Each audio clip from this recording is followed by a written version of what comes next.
الحمد لله الحمد لله نحمده ونستعينه ونستغفره ونؤمن به ونتوكل عليه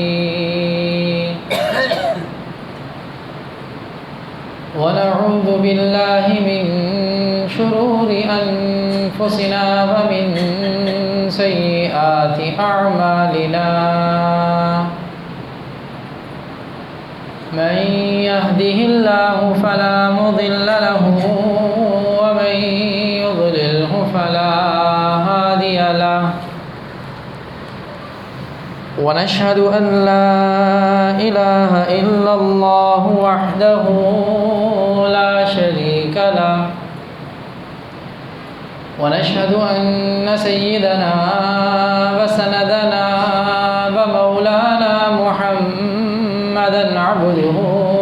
ورسوله صلى الله تبارك وتعالى عليه وعلى آله وأصحابه وبارك وسلم تسليما كثيرا أما بعد فأعوذ بالله من الشيطان الرجيم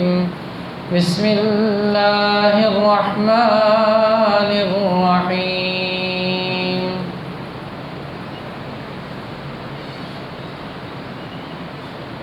يا أيها الذين آمنوا استعينوا بالصبر والصلاة إن الله مع الصابرين ولا تقولوا لمن يقتل في سبيل الله أموات بل أحياء ولكن لا تشعرون ولنبلونكم بشيء من الخوف والجوع ونقص من الأموال والأنفس والثمرات وبشر الصابرين الذين إذا أصابتهم مصيبة قالوا إنا لله وإنا إليه راجعون آمنت بالله صدق الله مولانا العظيم وبلغنا رسوله النبي الكريم ونحن على ذلك لمن الشاهدين والشاكرين والحمد لله رب العالمين. تمام تعریفیں رب کائنات کے لیے جس نے اس کارخانہ عالم کو وجود بخشا. درود و سلام جناب نبی کریم صلی اللہ علیہ وسلم پر جنہوں نے اس دنیا میں آ کر حق کا بول بالا کیا.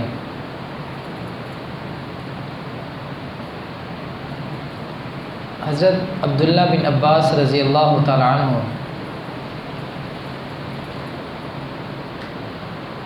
یہ حضور اکرم صلی اللہ علیہ وسلم کے چچا زاد بھائی ہیں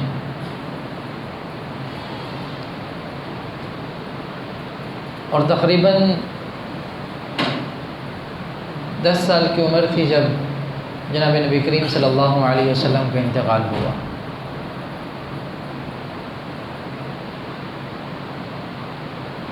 فرماتے ہیں کہ جب حضرت عمر رضی اللہ تعالیٰ عنہ کو زخمی کیا گیا تو ان کو اٹھا کر گھر لے جانے والوں میں بھی شامل تھا.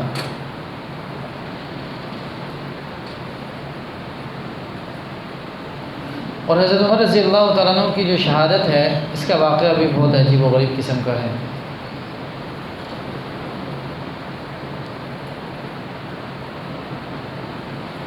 آپ رضی اللہ تعالیٰ عنہ کے پاس ایک شخص آیا، عیسائی تھا،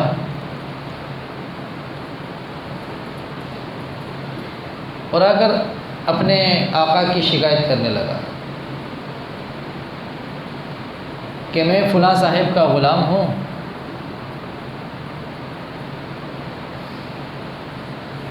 اور وہ روزانہ کی بنیاد پر مجھے اتنی رقم دینے کو کہتے ہیں کہ اتنی جو ہے نا آپ نے مجھے رقم ادا کرنی ہے روزانہ کی بنیاد پر، اور میں سمجھتا ہوں میرے لیے بہت زیادہ ہے، تو آپ سفارش کریں کہ اس میں کچھ کمی ہو جائے۔ کیونکہ جب یہ غلام ہوا کرتے تھے اس زمانے میں لوگ، تو جو عاقل ہوتے تھے وہ انہیں کہتے تھے کہ اتنے روپے جو اس وقت کی کرنسی تھی، اتنے حساب سے آپ نے اتنی رقم ہمیں روزانہ کی بنیاد پر دینی ہے، جس کو خراج کہا جاتا ہے۔ حضرت عمر رضی اللہ تعالیٰ نے سے کہا بھی دیکھو معاملہ یہ ہے کہ تم ہنرمند آدمی ہو، ہنر ہے تمہارے پاس اور اچھے کاریگر ہو، تو تمہارے لیے میرا خیال ہے کہ یہ اجرت اتنی زیادہ نہیں ہے، یہ رقم جو روزانہ کی بنیاد پر تمہیں کہا جا رہا ہے کہ ادا کرو، یہ اتنی زیادہ ہے نہیں۔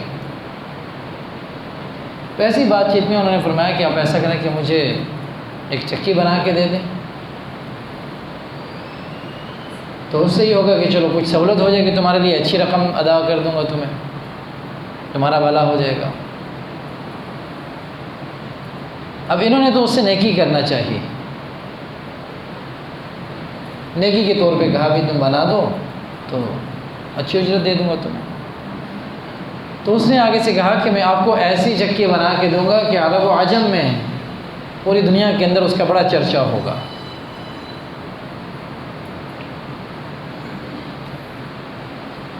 اب ایک دن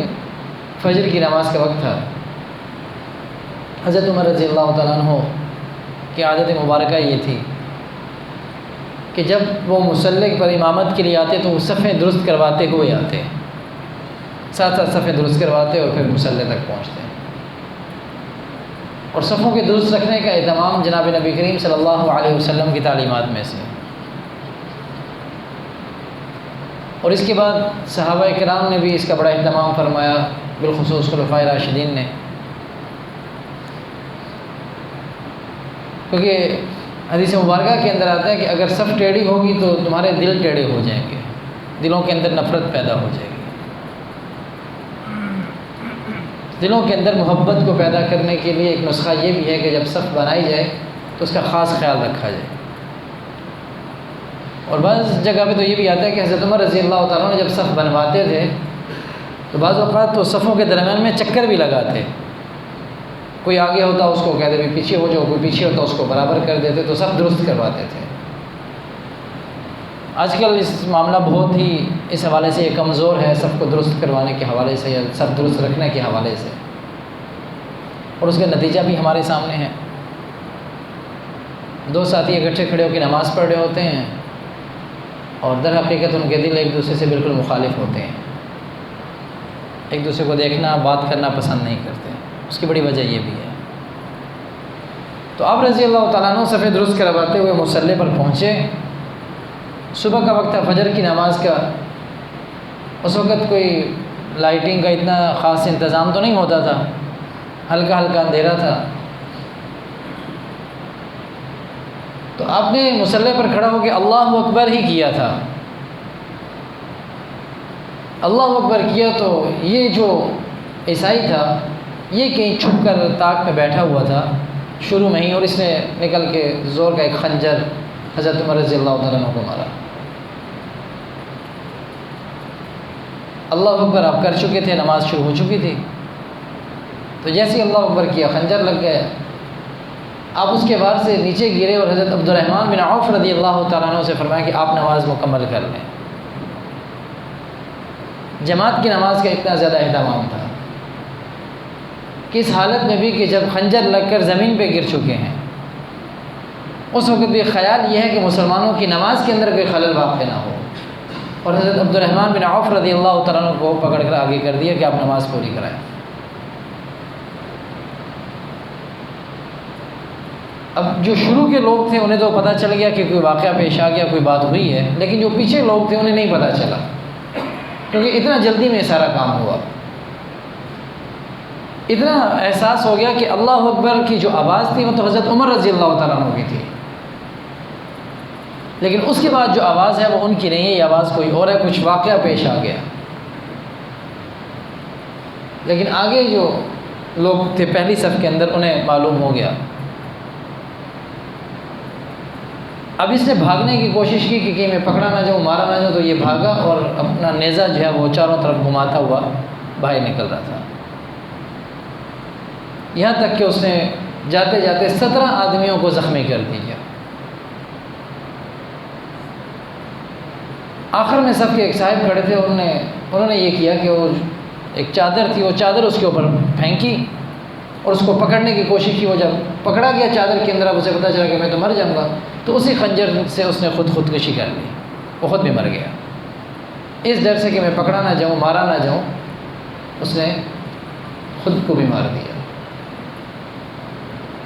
اب حضرت عمر رضی اللہ تعالیٰ عنہ کو اٹھا کر گھر لے جایا گیا.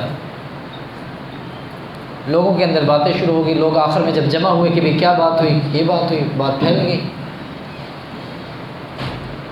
اب کچھ لوگ کہتے ہیں کہ وار بہت سخت ہے، کچھ رائے سامنے آنا شروع ہو گئی. کچھ نے کہا جی بہت سخت وار ہے، یہ تو جان لیوا ہے، اس سے جان بھی جا سکتی ہے، زخم گہرا ہے. کچھ نے کہا نہیں ایسا معاملہ نہیں ہے، کوئی اتنا گہرا زخم نہیں ہے، انشاءاللہ ٹھیک ہو جائیں گے. اب اس کی جانچ پڑتال کے لیے کہ زخم گہرا ہے یا نہیں ہے، جان لیوا ہے یا نہیں ہے، اس کے لیے حضرت عمر رضی اللہ تعالیٰ عنہ کو ایک شربت پیش کیا گیا. یہ پینے سے پتہ چل جائے گا کہ زخم کی کیفیت کیا ہے. آپ نے وہ شربت پیا اور وہ شربت پیٹ کے راستے باہر نکل گیا. اب یہ بات پکی ہو گئی کہ یہ زخم بہت گہرا ہے اور جان لیوا ہے. اب آپ کے بظاہر حالات ایسے نہیں لگ رہے کہ آپ کی جان بچ جائے گی.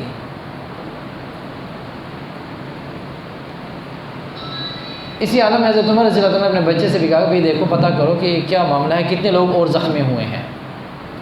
یہ ظاہری بات ہے، امیر المومنین تھے، رعایا کی فکر تھی کہ بھی دیکھو پتہ کرو کیا صورتحال. اس نے آ کے بتایا جی تقریباً 17 بندے اور بھی زخمی ہوئے ہیں، اور اس نے خودکشی کر لی، وہ بھی مر گیا.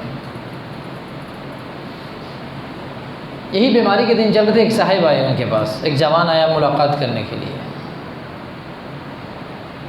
اور آ کر کہا کہ اے امیر المومنین آپ کے تو بہت زیادہ فضائل ہیں، آپ کا تو بڑا مقام ہے،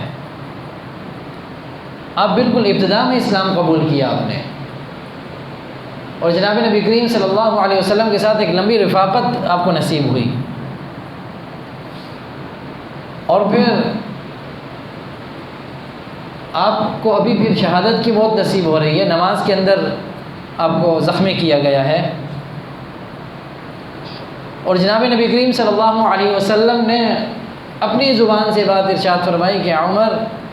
جنت میں نے تمہارا گھر دیکھا اور میں اس کے اندر داخل نہیں ہوا کیونکہ مجھے یہ خیال آیا کہ عمر بڑا غیرت مند آدمی ہے، تو یہ بات سوچ کے میں اس گھر کے اندر داخل نہیں ہوا. اللہ نے آپ کو دنیا کے اندر ہی جنت کی بشارت دی، اور آپ کا نام تو عشرہ مبشرہ کے اندر بھی ہے کہ جن صحابہ کو آپ علیہ الصلوۃ والسلام نے دنیا کے اندر جنت کی بشارت دی، اس کے اندر آپ کا بھی نام ہے، آپ کے بڑے فضائل ہیں. تو اب یہ دیکھیے کہ سارے فضائل موجود ہوتے ہوئے جناب نبی کریم صلی اللہ علیہ وسلم کی زبان سے بات سننے کے بعد بھی کہ میں نے خود اپنی آنکھوں سے آپ کا گھر جنت کے اندر دیکھا ہے، اس کے باوجود اس جوان سے فرمایا کہ جتنے فضائل آپ نے بیان کیے ہیں ان سب کے فضائل کے ہوتے ہوئے بھی اگر کل قیامت کے دن میں برابر میں چھوٹ جاؤں تو میں اللہ کی رحمت ہی سمجھوں گا کہ اللہ کی مجھ پر رحمت ہوئی ہے. مطلب برابر ہو جائیں، مجھے انعام کے اندر جنت نہ ملے، مجھے عذاب کے لیے جہنم نہ ملے، کچھ بھی نہ ملے، بس برابر چھوٹ جاؤں، تو میں یہ بھی اللہ کا بڑا فضل اپنے اوپر سمجھوں گا. یہ وہ انسان ہے جس کو جنت کی بشارت ملی ہوئی ہے، آپ علیہ الصلوۃ والسلام کی رفاقت نصیب ہوئی ہوئی ہے، اور شہید ہو رہے ہیں مصلی نبوی کے اوپر نماز کی حالت کے اندر. اس کے باوجود فرما رہے ہیں کہ اگر برابر بھی چھوڑ گیا تو اللہ کا فضل ہوگا مجھ پر. تو ہمیں اپنی زندگیوں کا بھی جائزہ لینا چاہیے کہ کسی نے جنت کی بشارت نہیں دی، کوئی اتنا بڑا مجاہدہ ہمارا نہیں ہوا، جناب نبی کریم صلی اللہ علیہ وسلم کی کوئی رفاقت نصیب نہیں ہوئی. اس کے باوجود ہماری زندگیاں کیسی ہیں اس پہ ہمیں غور کرنا چاہیے۔ اب جب وہ جوان جانے لگا اٹھ کر، تو آپ رضی اللہ عنہ نے دیکھا کہ اس کی شلوار اس کے ٹخنوں سے نیچے ہے، اس حالت کے اندر کہ جب بیمار ہیں، مرض الموت کے اندر ہیں، اور وہ جوان آپ کو اتنے آپ کے فضائل سنا کے جا رہا ہے، اس کو روک لیا اور کہا جوان یہ جو تمہاری شلوار ٹخنوں سے نیچے ہے اس کو اوپر کر لو۔ آج تو بہت ساری وجوہات ہمارے سامنے ہوتی ہیں، ہم کہتے ہیں جی یہ بھی ہو سکتا ہے کہ، اور تو جہاد کرتے ہیں اور ہلے بہانے کرتے ہیں کہ بھئی یہ اگر غرور کے بغیر ہو تو پھر تو اس میں کوئی حرج کی بات نہیں ہے، تو تکبر کی نشانی ہے، تکبر کی وجہ سے ہے۔ اس کا فیصلہ کون کرے گا کہ یہ تکبر ہے کہ نہیں ہے؟ اگر کسی کے بارے میں 100% یہ بات کہی جا سکتی ہے کہ اس شخص کے اندر ذرہ برابر تکبر نہیں ہے،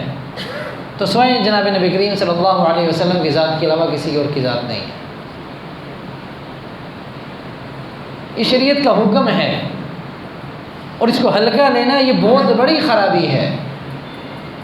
اس کو ہلکا لینا گویا کہ شرعی احکامات کو ہلکا لینا ہے۔ اس حالت کے اندر بھی جناب عمر رضی اللہ تعالیٰ عنہ نے اس شخص کو روکا اور اس کی اصلاح فرمائی کہ بھئی تمہاری شلوار ٹخنوں سے نیچے ہے۔ یہ صرف نماز کا حکم نہیں ہے کہ نماز کی حالت میں شلوار ٹخنوں سے اونچی ہو، یہ 24 گھنٹے کا حکم ہے کہ شلوار ہمیشہ ٹخنوں سے اونچی رہنی چاہیے۔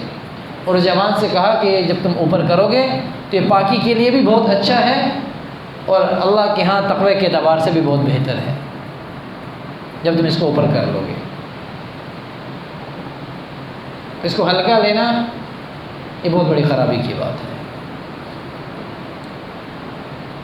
تو اب جب یہ معاملہ ہوا تو آپ رضی اللہ تعالیٰ عنہ نے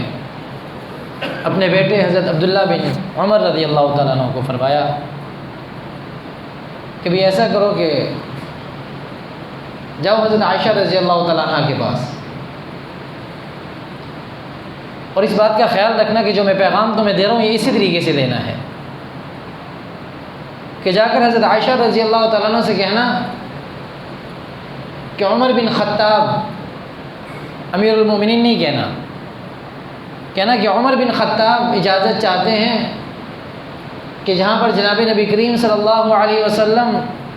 اور جناب صدیق اکبر رضی اللہ تعالیٰ عنہ مدفون ہیں، ان کے پہلو میں مجھے جگہ مل سکتی ہے۔ اور اس بات کا خیال رکھنا، تاکید سے کہا کہ امیر المؤمنین نہیں کہنا،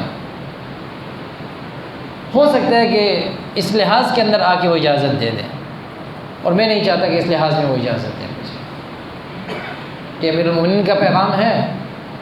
ایک امیر کا پیغام ہے، لہٰذا اس کی اطاعت کرتے ہوئے مجھے اجازت دے دینی چاہیے۔ تو میرا نام لے کر کہنا کہ عمر بن خطاب یہ بات کہہ رہے ہیں، اور چلے گئے، جا کے دستک دی، دیکھا حضرت عائشہ رضی اللہ تعالیٰ عنہ جو ہیں وہ زار و قطار ہو رہی، کیونکہ خبر تو پھیل چکی تھی اس غم کے اندر کہ حضرت عمر رضی اللہ تعالیٰ عنہ کو زخمی کر دیا گیا ہے، اور جا کر پیغام دیا کہ اما عائشہ رضی اللہ تعالیٰ عنہ، میرا باپ عمر بن خطاب، اور انہوں نے یہ تاکید کی ہے کہ امیر المؤمنین نہیں کہنا، بتایا انہیں کہ میں جو نام لے رہا ہوں اپنے باپ کا، وہ تاکید اس وجہ سے انہوں نے کی کہ امیر المؤمنین نہیں کہنا تب نام لے رہا ہوں، کہ میرا باپ عمر بن خطاب